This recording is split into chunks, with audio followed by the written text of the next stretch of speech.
On the other side of Congress, a dramatic scene this afternoon.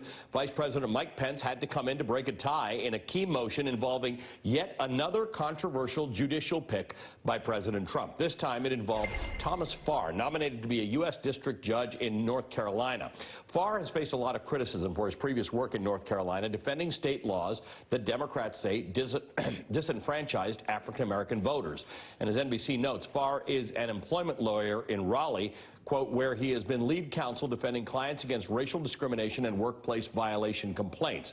Joining me now is Elliot Williams. He serves as the executive director of the Committee for a Fair Judiciary. He also previously served as judiciary counsel to now Senate Minority Leader Chuck Schumer. Elliot, let's talk about, Elliot was also, by the way, Deputy Assistant Attorney General. Elliot, let's talk about this. There was real pressure to not have this judge nominated, but in the end, it wasn't enough. Most Democrats did, in fact, support him. Most Republicans did support him.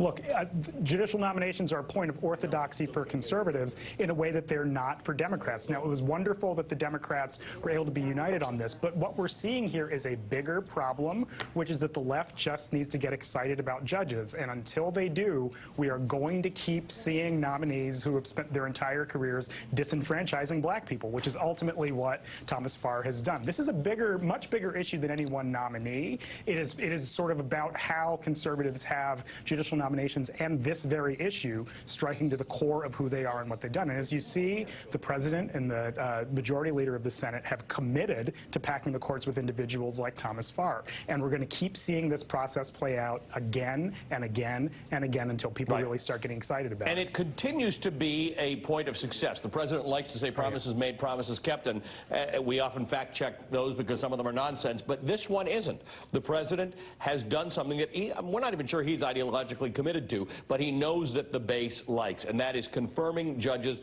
at all levels of the judiciary.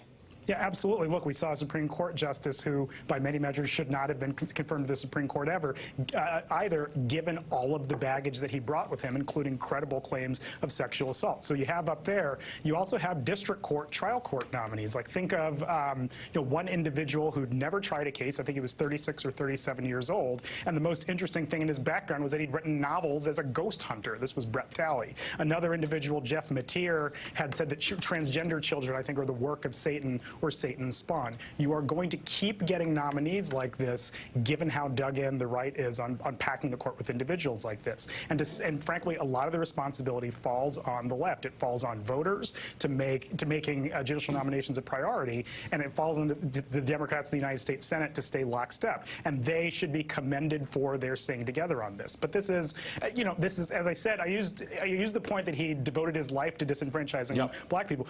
I mean, this is a singularly bad nomination. And I will be the first person to tell you that any president is entitled to make nominations that he believes are, the best fit for the country along with his ideological vision. But when you're talking about civil rights and the disenfranchisement of millions of people in a deep South state, there's something much bigger going on. Elliot, a new piece of news. The New York Post has just disclosed that in an Oval Office conversation with the president, he is saying that he's not taking the pardoning of Paul Manafort off the table. The quote is, it was never discussed, but I wouldn't take it off the table. Why would I take it off the table? What do you make of this? Well, again, the president has demonstrated that he's willing to use the pardon power to affect change with respect to his friends and individuals who are close to him. If you look at Sheriff Joe Arpaio in Arizona, who had a very bad record on civil rights on any number of issues, with Dinesh D'Souza, and to some extent, so the politicizing of the pardon process. And we would see that again here. Manafort was a close confederate of the president, and the president's willing to step in there.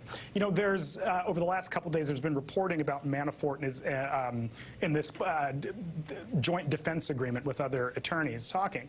And part of what's going on there is the thought and maybe even promise of a pardon is affecting how Manafort is interacting with the government and with other defendants and other targets in the investigation. So it's quite unfortunate that the president's using this power. The other thing is that because it's so unreviewable, the president can ultimately pardon anyone without really many checks on it. That's one of the strongest arrows in his quiver, and there's no question that he may pursue it.